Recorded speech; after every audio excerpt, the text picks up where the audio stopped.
45-year-old Angie White's killer was someone she knew extremely well.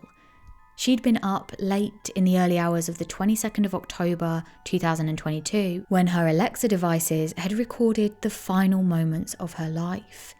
And importantly, the killer's words moments before and moments after he had brutally murdered her. This is Red Rum, stories about the true victims of crime. This show is made from various source documents listed in the show notes. I use news archives, documentary footage and court documents, and so the episodes are accurate to the source material I can find. You can find all episodes of Red Rum as a podcast version, available in the description box down below. At 34 years of age, Angie met 24-year-old Dany White.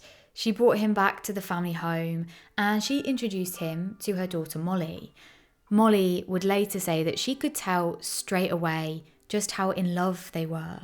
It was clear that they adored each other, certainly from that early stage, and from that point on, Dany was around the house quite often. The house was in Swansea. Now, Angie's mum Carol and her sister Laura would often invite Angie and Dany round for dinners and even family quizzes at one of their houses. But what they noticed pretty much straight away was that Dany was very quiet and he was certainly introverted. And as much as they tried, he was just pretty difficult to get to know because he wasn't able to hold a proper conversation with them. And so they just couldn't get to know the real Dany. And worryingly, they also noticed that when Dany was around, Angie's behaviour changed quite drastically. She was always known as being very outgoing, very bubbly, very interested in having conversations with people. But when she was around her family and Dany was there, Angie would become very quiet and sort of keep herself to herself. Even so, it wasn't too much of a worry because it was clear to all of Angie's family that she was very clearly smitten with her new love interest, Dany. And in fact, things progressed quite quickly, and to the point where there was a marriage proposal, and then in 2012 Dany and Angie did get married, and by all accounts from an outside eye it looked as though they had the perfect relationship. Dany built up what seemed like an extremely genuine set of connections with Angie and with her daughter Molly. Molly would later say that Dany had taken her out to the garden to play football. He would really make an effort with her, and the three of them would even go on trips together. It seemed as though Angie finally had this family unit that she had always craved and wanted. She finally was a part of it. But unfortunately, things began to deteriorate quite rapidly after Dany and Angie tied the knot. Dany started to exhibit worrying, aggressive and violent behaviours towards Angie. And although at this early stage there was no direct evidence accounts of Dany having been physically abusive towards Angie, at least not in terms of anyone having actually seen it, the evidence came by in a slightly different way, and that was by her friends and family noticing that she seemed to have quite a lot of injuries, bruises, cuts, and she would always excuse them. And then one day, the explosive arguments that would happen inside the house got so bad. Dany was furious at Angie for some reason, screaming and shouting at her. And Molly was there, and she was upstairs in her room, but she could hear what was going on. And things got so bad that she actually called the police to report what was happening. And after that, things just got progressively worse. In fact, in 2014, Dany was actually taken into police custody for a brutal assault on Angie. He had strangled her and he'd also broken her jaw. Now, I couldn't find any details on Angie's recovery time or process for this, but it's obviously a really bad place to have a break, and jaw breaking can require surgery and sometimes months of being on a liquid diet. Either way, this would have impacted Angie's day-to-day life significantly, and no doubt there would have been a huge amount of fear and distrust in any relationship she was going to have with Dany going forward. But even though Dany served this custodial sentence for the assault, whilst he was there, he was also charged with violent historical offences against other women. Angie just didn't want anyone to know about this. She didn't want anyone to know what had happened. And this whole time, she tried to defend Dany. She claimed to her family and friends that he hadn't been violent towards her. And all of this was just a simple misunderstanding. He was innocent. She'd even start, this came out later, her sister said that she would even start arguments with her, presumably so that she wouldn't have to face her sister. Angie possibly thought that Laura would even try and stop her seeing Dany, and that was an extremely worrying reality for Angie. Now, whilst Dany was in prison, Angie had some distance from him and she began to re-find herself. She began to immerse herself back in family life. She would spend time with her daughter Molly again, just the two of them, as well as her sister and with her mum. And she even started heading to her grandparents' house weekly to help them clean and connect back with them and to catch up with the latest family gossip.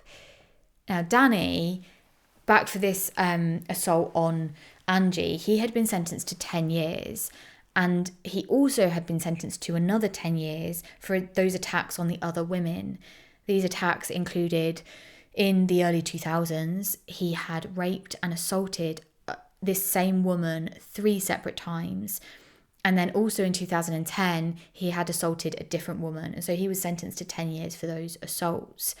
Now, although Angie, through his prison sentence, had cut ties with him and cut contact, at some point during the sentence, Angie did begin talking to him again. And it wasn't long, unfortunately, before she started to go to prison during visiting hours and she was seeing him face to face and he was telling her all the right things. It seemed to her as though Dany had changed, or at the very least was changing. She could see, in her words, that he was a different person from when he first went into prison. And to be honest, he had a lot of people fooled. Molly, Angie's daughter, said that Dany seemed like a completely different man than the one who had been sent to prison. And as time went on, and knowing that her mum had restarted contact with him, Molly began to realise that it might be good for her to see what was going on and see what Dany was like now that he'd been away in prison for a few years. And when Molly started talking to him, she realised that he did seem to have changed. He was a completely different man to who he was all those years ago. And the pair started to connect and sort of rebuild this relationship that they'd previously had. This was something that Molly knew was essential if Dany was going to be in her mum's life. And then in May of 2021, Dany was released from prison on licence from that 10-year extended sentence for the rape and assault on the other women. So he was out, he was free. And although he'd be on probation and going back to his probation worker every week or every couple of weeks, he ultimately was free to live the life that he wanted. Initially, he was moved to a hostel in North Bangor, and then he was sort of beginning or re-beginning his life there. He'd been taught about how to sort of reintegrate back into life outside of prison walls. And he'd attended different courses to help rehabilitate him. And this made Angie feel a bit safer. She wanted to see the best of him. The pair hadn't completely reconnected. They hadn't started dating, but Angie had told her sister Laura that she was considering going on a date with him. And after that date, things progressed very quickly. Of course, Angie's mum and sister tried to dissuade her from doing that, but there was only so much they could say. Ultimately, it was Angie's choice. Dany and Angie went on a number of dates and soon they became romantically involved in a way that was akin to how things had been before, but with one major difference. This time, as far as her family could tell, Angie was dating Dany, but in stark contrast to how things had been previously, she was continuing to keep up her life away from Dany. She had her independence. She was still this happy-go-lucky, bubbly person. She wasn't dimmed by Dany anymore. In fact, quite the opposite. It was hard for Angie's mum and sister to say much, really. They saw that she was her old self, and it seemed as though Dany had changed, certainly to an outside eye. Angie was even pursuing a degree in humanities, which she hoped would enable her to help support others once she gained that. And she was working on that all the way up to October 2022. However, behind closed doors, things were not as idyllic as they appeared to be to the outside world. One day, Angie confided in her best friend, Nick. Now, Nick had only met Angie whilst Dany was in prison, and it actually wasn't until Dany was out that she even realised that Angie was married. Of course, Angie had been excited about the prospect of Dany being released and them starting afresh together, and she'd shared this with Nick once he was out. She wanted to share the good news with her best friend. And Nick didn't really know the ins and outs of what was going on, not in the same way as Angie's mum and sister and daughter Molly did. She hadn't been there when things had gotten really, really bad. And so when Angie came to her one day, extremely upset and wanting to confide in her, it was at the very least a huge shock. Angie told Nick that things had been bad and they were getting worse. Dany had changed over the last little while. He had gone back to how he was before. He was constantly making arguments with her. He didn't like how independent she'd become, and he let her know that. And on top of this, he would snap at her, both verbally and physically. At first, he wouldn't lash out at her in a violent way that was physical specifically at her, but he would do things like throw mugs towards her to scare her. He was very clearly on the edge. Now, Nick even noticed that when she and Angie were hanging out, Angie would constantly be on her phone.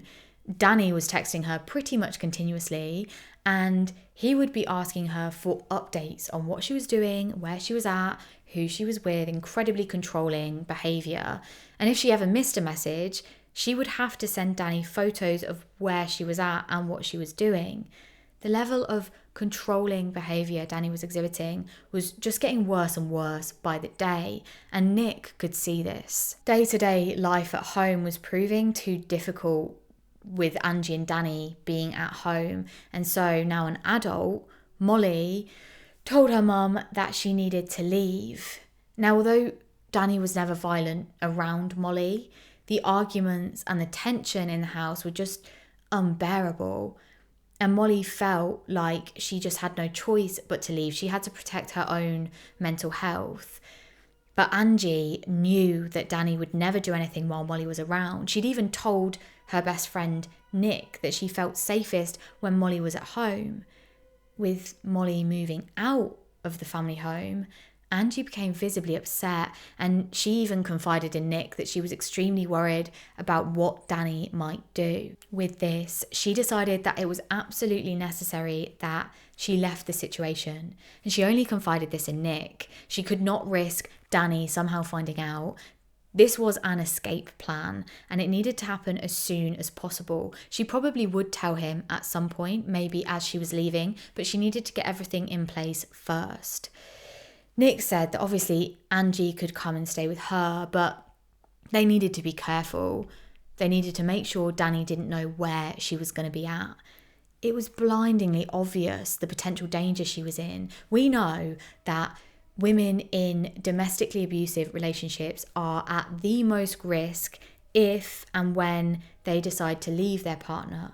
It's why so many women stay in abusive relationships. The latest statistics from the Living Without Abuse charity reports that on average 2 women a week are murdered by their partner, and the risk was no less for Angie. By this point, there were a number of things that Angie needed to do in order to leave, but she knew that she couldn't leave overnight. It would take a little bit of time.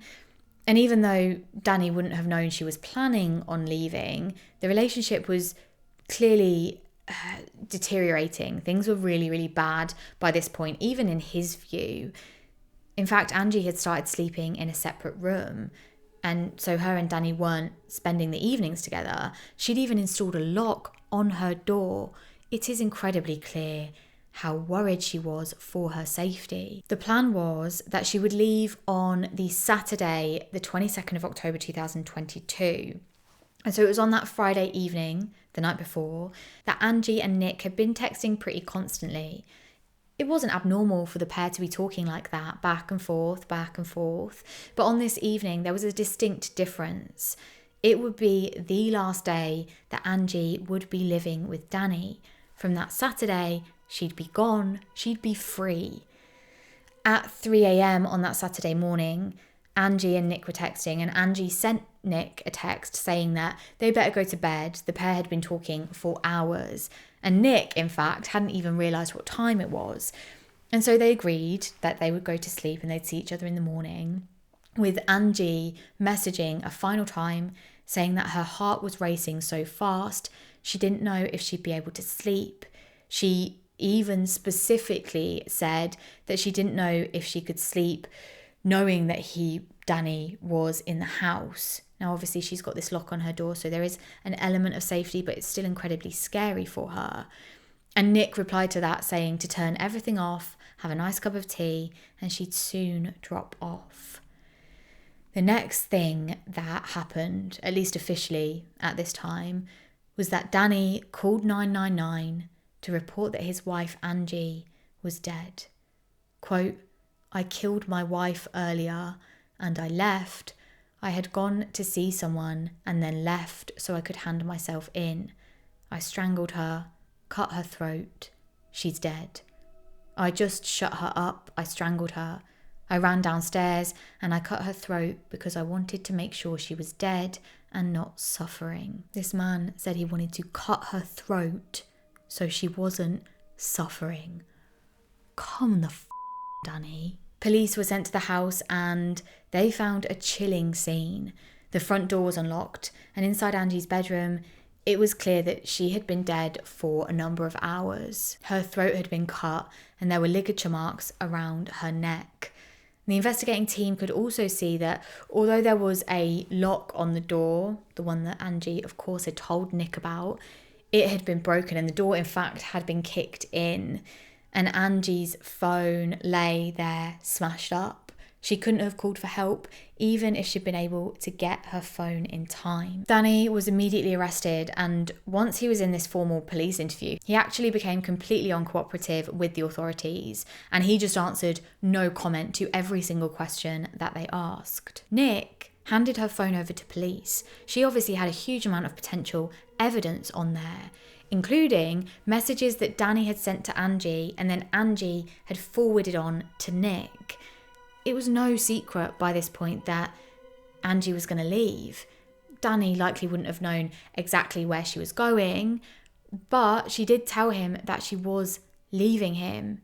She even texted him saying that she was moving out ASAP, so he was well aware of this. Some of the messages Dany has sent are incredibly manipulative. With hindsight of what happened to Angie, of what he did to Angie, unfortunately, it's clear just how manipulative these messages are.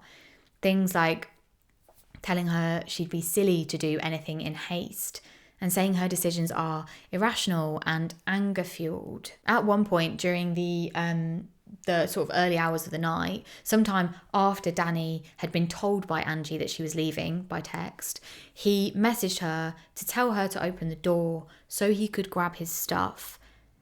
But Angie obviously replied that she wasn't going to open the door. Remember, she's got that lock on it now. And in fact, she'd messaged Nick that night to say that she was fixing that lock. She'd spoke about how much safer she felt after it was fixed and that she was safe in that spare bedroom. So we know that Dany can't get in without a large amount of brute force unless he manages to convince Angie to unlock it herself, but it's very clear from the text messages that she was never going to do that. Another huge piece of evidence was the data gathered from the Alexa devices in the home. Now, there are a number of Alexa devices, and they held key evidence to help build a picture of what had happened to Angie that night. At 3:03 a.m, Angie tells Alexa to turn down the volume on her TV. After that, we know that Dany barged into Angie's room, breaking the lock with force and then telling her that he, quote, just wanted to get his stuff. After that, at some point over the next few minutes, he strangled her. This isn't actually how he killed Angie, but we do know that he then goes downstairs and is audibly out of breath when he asks Alexa to turn on the bedroom light at 3:16 a.m. Then at 3:17 a.m, still out of breath, audibly having done some kind of extreme physical activity, the upstairs Alexa records him saying Alexa twice, but then he sort of gives up, presumably because he's so out of breath. A minute later, he manages to ask Alexa to turn the upstairs light on, and then finally, a minute after that, he asks Alexa to turn off the bedroom TV. That TV that Angie had been watching just moments earlier. It turned out that after strangling Angie, Dany had gone downstairs, retrieved a kitchen knife, and then come back upstairs and stabbed Angie before slitting her throat. And she had died as a result of these knife injuries, not of the strangulation. Dany then left the house, he got into his car, and he drove to what's reported as a female friend's house who he wanted to say goodbye to. And then at 5:05 a.m, he calls 999 to report that he has murdered his wife. Dany was immediately arrested on suspicion of murder. And although he did admit to killing his wife, that he was responsible for her death, he said that he had never brought the knife to the scene.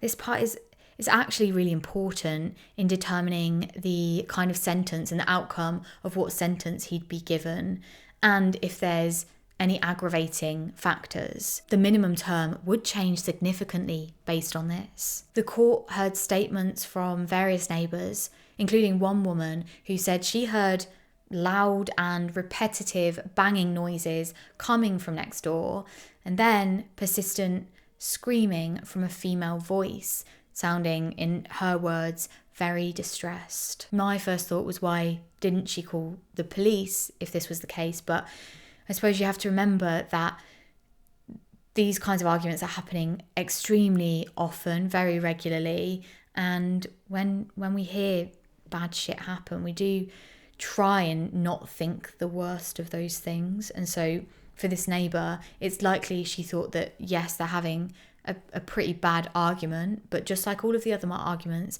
it will blow over and tomorrow things will be back to normal. The judge also stated that even before the murder, Dany presented a serious danger to women, and Angie's family released a statement, quote, Daniel White admitted his guilt, but continued to use his manipulative behaviour to delay the outcome. Claims of extenuating circumstances, missed court and video appearances. Even today at sentencing, he deliberately absences himself in what we see as his continuing attempts to control this situation and his cowardness in avoiding facing us and justice for what he did for Angie. The judge said, quote, when you entered the bedroom, you strangled her, probably rendering her unconscious. When she was face to face with you, your hands around her throat, she must have been absolutely terrified. After she probably lost consciousness, you didn't seek help for her. You went downstairs and got a knife. You took it into her bedroom in order to kill her, to finish her off. The judge said that Dany had a cowardly desire to dominate her. Quote, you did just that. You savagely slit her throat, knowing that it would kill her. Obviously, the investigating team had reams of evidence, especially the Alexa recordings, and they helped to aid a kind of timeline of what had happened in those final few moments of Angie's life. The judge ultimately determined that the knife had been taken to the scene by Dany, and so sentenced him to a life sentence with a minimum term of 20 years and 10 months. If you've been affected by anything in this video, please do reach out for help. There are sources in the show notes below. There are some numbers and some websites that you can take a look at, and please know it's okay to ask for help. And other than that, I will see you next week for another episode of Red Rum. Goodbye.